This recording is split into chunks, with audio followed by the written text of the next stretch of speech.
Hotel Mike 12. Makikita sa video ang makapal at maitim na usok at malakas na nagliliyab ang apoy na agad namang sinikap na apulahin ng mga bumbero. Maririnig din ang pag-iyak ng ilang mga residenteng na biktima ng sunog. Naganap ang insidente sa isang residential area malapit sa Magtuod flyover sa Purok 1-A, Lower Dampa, Barangay Magtuod, Davao City noong Martes. Kasamang nasunog ang bahay ni Arnel at kanyang boarding house na may 12 kwarto. Dahil sa bilis na pagkalat ng apoy, wala na silang naisalbang mga gamit. Teka, sikas na kayo ang nahitabo lagi, sir. Sikas lang, gusto kay kalayo. Kaya, paspas kayo, hangin manggod. Paspas kayo hangin. May dalit kay Kuyanet, miyak mo to ang hangin, di pa dulong po dito, mato nahurot ni tanang sa balay diri nahurot siya. Po. Ang renter naman ni Mercy ay agad na umuwi mula sa kanyang trabaho matapos malaman ang nangyaring sunog.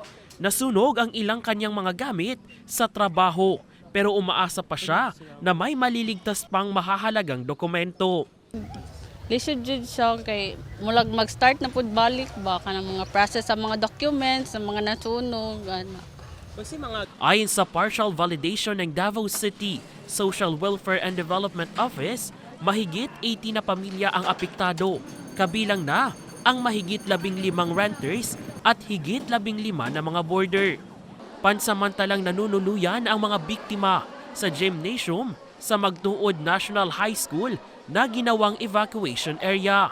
Dito, naglagay ang CSWDO ng mga modular tent at namahagi ng ready-to-eat food, tubig at iba pang pangunahing pangangailangan ng mga nasunugan. Okay, siguro nag-repacking pa ang mga ubano niya sa mga pong opisina na pud may kining financial assistance which is mo pud na among bawon pud nga during validation pud namo. Tiniyak din ng barangay na magpapatuloy ang kanilang suporta sa mga biktima.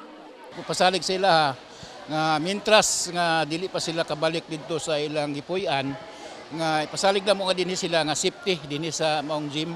Sa ngayon, nagpapatuloy pa ang investigasyon ng Bureau of Fire Protection sa Davao City upang matukoy ang pinagmula ng apoy at kabuuang halaga ng pinsala.